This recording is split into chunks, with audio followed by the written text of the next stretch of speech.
C'est décembre, c'est l'hiver, c'est le calendrier de l'Avent de Clac, le clacandrier. Un jour, un film. Encore une belle journée dans ce calendrier de l'Avent. Vous êtes toujours là, on approche de la fin du calendrier, on approche des fêtes de fin d'année. Déjà oui, déjà. Les invités sont venus parler de leur film préféré pendant, maintenant, ça fait une vingtaine de jours à peu près. Thierry, on a quelqu'un qui aime bien les chansons préférées. Alors, je peux t'assurer que oui. Alors, il aime bien les chansons préférées. D'ailleurs, on va parler du média par lequel il est revenu. Mais il revient de très très loin parce que cette fameuse chanson préférée dont tu parles, c'est quelque chose qui aurait pu ne pas exister. Est-ce que tu te rappelles, je vais parler un peu à ta mémoire, il y a quelque temps, j'étais allé chercher certains de nos invités qui avaient fini en HP parce qu'ils avaient maté un film complètement fou de Peter Jackson. Tu te souviens de ça? Bah, dans la chambre d'à côté, j'ai retrouvé un gars qui avait été traumatisé par toi. Ah bon? Ouais, pourquoi? Parce que la dernière fois où il était venu, il est resté sur un épisode absolument interminable où tu as fait des jeux de mots sur la mer. Il en pouvait plus. En plus, toi, tu lui as dit t'inquiète pas, ça va servir, on va l'utiliser, il y aura un bêtisier. Toutes les semaines, il a cliqué, hein. Il a eu mal au doigt et puis il est devenu complètement fou. Donc je l'ai trouvé. On n'a jamais sorti ce bêtisier, il y avait un quart d'heure de jeux de mots, je me souviens. Voilà. T'en avais gardé un petit peu au montage, hein, je crois quand même. Oui, quand même. Bon, là, visiblement, d'un savoir, on voit qu'il est là en bonne santé. Donc en gros, alors on va dire qui est cet invité. C'est Hervé. On va dire qui est cet invité, c'est Hervé. Hervé de Stéréolab. Mais bonjour les garçons. Salut Hervé. C'est vrai que tu étais avec nous sur l'épisode du Chant du Loup. Et ça remonte, hein. Et alors, de quel film vas-tu nous parler ? Alors, quand Thierry m'a demandé de choisir un film, j'ai parcouru mes vieux DVD, mes vieux Blu-ray, et je suis tombé assez vite sur l'édition Blu-ray Collector du Samouraï de Jean-Pierre Melville. Ah ouais, du lourd. T'inquiète pas que j'étais très joyeux quand il m'a dit ça. Voilà, on a discuté, on avait parlé d'autres films. Est-ce qu'on les mentionne ou pas ? Ah bah si tu veux les mentionner, vas-y. Alors, non, parce que j'avais trouvé deux petites pépites du cinéma indépendant américain qui sont à peine sorties en France, enfin, surtout passées inaperçues. Il y avait Alf Nelson, c'est un film de Ryan Fleck, qui a fait par la suite la série sur Canal, là, avec une liaison, là, comment ça s'appelle ? The Affair ? Ou The Affair, voilà, tout simplement. Donc c'est lui qui a fait ça après. Et donc c'est un film avec Ryan Gosling, qui est pas mal du tout, où il joue un prof d'histoire addict au crack. Oh, ça va. C'est vraiment pas mal. Hein. Cool. Non, c'est vraiment... Tu l'as vu, Thierry ? En fait, oui. Je t'avais dit que non, mais maintenant que tu me dis Ryan Gosling accro au crack, je m'aperçois qu'en plus, je l'ai vu il y a pas longtemps. Voilà, moi j'adore ce film et surtout il m'a fait découvrir le groupe qui fait, dans lequel ils ont pioché la bande originale qui s'appelle Broken Social Scene, et j'adore ce film, mais je l'ai pas vu depuis longtemps. Voilà, donc ça c'était le premier, et le deuxième, pour aller très vite, c'était Ma vie sans moi, d'Isabelle Coixet, je sais pas comment on prononce son nom, je crois qu'elle est espagnole, avec Sarah Paulet, qui est vachement bien, et Marc Ruffalo aussi. Voilà, mais on va parler du Samouraï. On parle du Samouraï. Jeff Costello, personnage central d'une intrigue dramatique. A-t-il encore des amis ?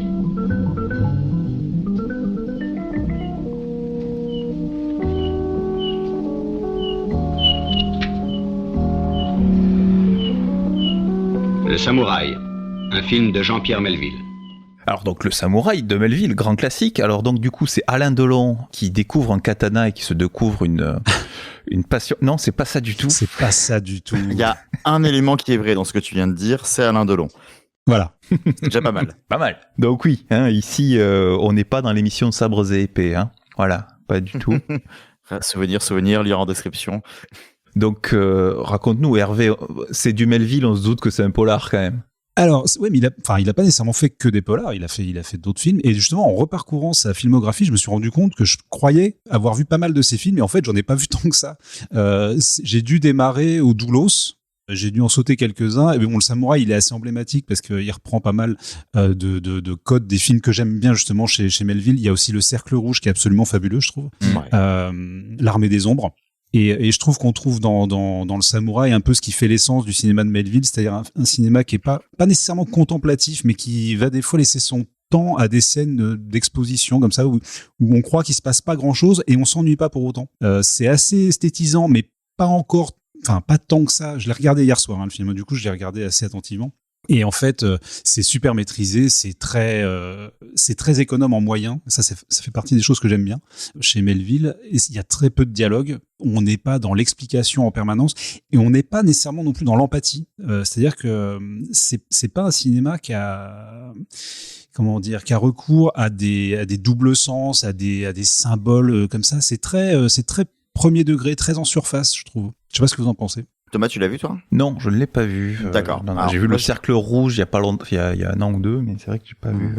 Moi, j'avais vu le film. Alors, ça date un petit peu, donc j'en ai pas non plus des souvenirs très vivaces, mais j'ai encore beaucoup d'imageries qui me sont en tête plus que d'éléments de scénario ou quoi que ce soit. Et c'est vrai que j'avais le rappel d'un film assez contemplatif. Moi, je l'avais regardé parce que dans le cadre d'une écriture de scénario, on avait toute une scène qui se passait dans le métro et j'avais un ami qui me disait justement qu'il voulait s'inspirer du Samouraï de Melville. Donc, du coup, il j'ai y a regardé le une film scène pour de ça. poursuite qui est géniale. Voilà, il y a une scène de poursuite qui est folle dans le métro. Et c'est vrai que, en fait, ce qui est super intéressant, et c'est pour ça qu'en soi même, je peux même pas considérer, je sais pas si tu penses comme moi, je peux même pas vraiment le considérer comme un polar, je trouve, le Samouraï, parce que ça, en fait, ça raconte un polar, mais avec des codes de films de samouraï, mais à 100%, en fait.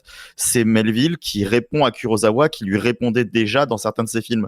Et je trouve ça assez fou pour ça, en fait. Non, c'est assez, comment dire, c'est assez essentiel comme film. C'est assez frappant, je trouve. Et quand je parle de scène de poursuite, en fait, c'est une bêtise, ce que je dis, c'est une scène de filature. Plus qu'une scène de poursuite, parce qu'il y a, il y a pas réellement d'action. Et les scènes d'action, à la limite, sont même assez, c'est vraiment plutôt une filature, mais très complexe. Et même les scènes d'action sont pas ce qu'il y a de mieux dans le film, je trouve, mais bon, il y en a pas tant que ça. Mais effectivement, ça reprend des codes visuels. Pour le coup, Delon en tueur à gages, complètement impassible, mais d'une froideur. C'est ce qui empêche justement un peu peut-être d'avoir de l'empathie pour le personnage, bien qu'on adopte son point de vue. Il a notamment inspiré Tarantino, justement pour le code des gangsters, super classe. Bon, faut dire qu'à cette époque-là, on était plutôt bien sapés, et donc on a une super musique aussi de François de Roubaix, et donc on a plein de marqueurs du film noir à la française, bien que pour autant, effectivement, comme tu le disais, c'est pas un polar en tant que tel, quoi. Il vient de sortir de l'immeuble et a pris le métro. Suivez-le. Enfin, essayez. Je vous ai perdu, les garçons? Non, je pensais que t'en allais réfléchissiez.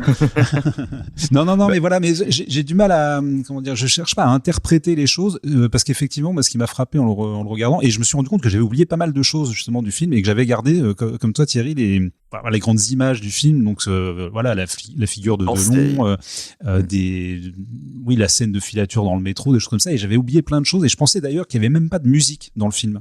Et en fait, la musique est très discrète, en fait, mais après c'est ça, mais tout est tellement basé sur son image, et il a un cadre qui est léché, comme souvent chez Melville, qui est assez fou. J'ai revu des images il y a pas longtemps, alors je sais pas si vous connaissez ça, les garçons, je crois que j'en avais parlé dans l'émission.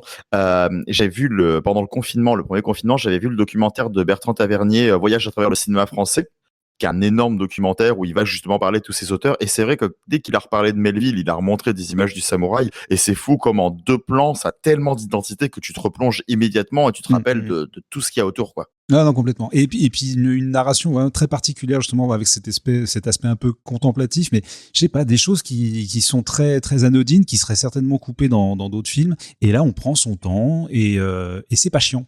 Non, c'est pas chiant. Et rien que ça, c'est fort. Non. J'ai refilmé par n'importe qui d'autre, ça pourrait être très chiant, mais par Melville, c'est super élégant. En fait, voilà, c'est ça. J'aime bien. C'est un cinéma de l'épure. Fascination qui va avec, quoi. Ouais, c'est très épuré, très élégant, très économe en moyens. Voilà, il y a rien de trop. D'ailleurs, le film se termine assez abruptement. C'est vraiment, c'est assez impressionnant de maîtrise, je trouve. Et ça reprend un peu la grammaire de Melville qui tournait beaucoup en studio. Alors là, ça pue un peu le studio, très franchement, c'est vrai que ça fait un petit peu mal, mais pour autant, c'est pas si grave que ça. Et il y a ça dans le cercle rouge aussi, voilà, la scène interminable du cambriolage, du casse. Très économe en moyens, très économe, mais alors très économe en dialogue. C'est vrai que ça parle pas immensément, mais en même temps, tout se joue sur les regards, tout se joue sur le non-dit, et c'est tellement travaillé sur ce point-là que forcément, on n'a pas... des fois, je pense qu'il y a quand même des fois aussi besoin un petit peu de dialogue, mais c'est vrai que avec Melville, ça passe incroyablement bien parce que t'en as pas besoin, tout est dit à l'image, quoi. Ouais, et justement, c'est jamais des dialogues explicatifs. On n'explique pas l'action, on n'explique pas les intentions, etc. C'est pareil, c'est très, très en surface, très premier degré. Il y a pas de dialogue inutile.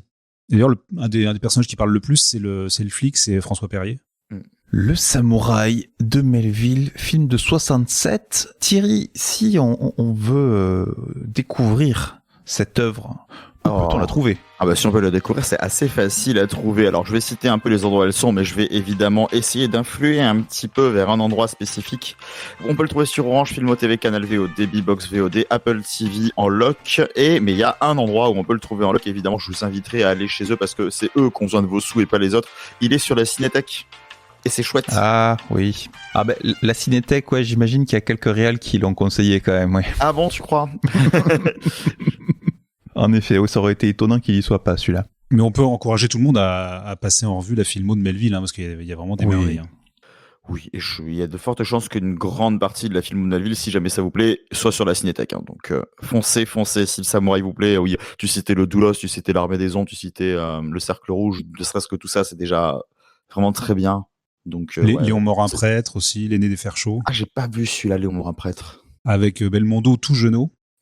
Il a quand même réuni des sacrés stars aussi, hein, Melville. Hein. Il s'entendait pas toujours bien avec ses acteurs. Ah, il avait un sacré caractère. Oui, ouais, je pense. Ouais, je pense que c'est un peu comme un Piala, tu vois, qui devait prioriser son œuvre plutôt que ses relations avec les comédiens. Mais ça a failli mal finir, hein, je crois d'ailleurs avec Belmondo.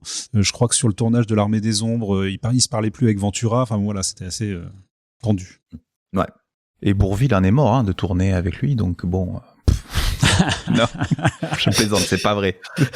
C'est son dernier film, mais c'est pas ça. Ouais, en fait, Melville, c'est le John Huston français. C'est son dernier film à Bourvil, c'est pas le Mur de l'Atlantique son dernier, je croyais. Je croyais que c'était le Cercle Rouge, mais ça a vérifié. C'est possible, mais je crois qu'il était déjà malade. Hein.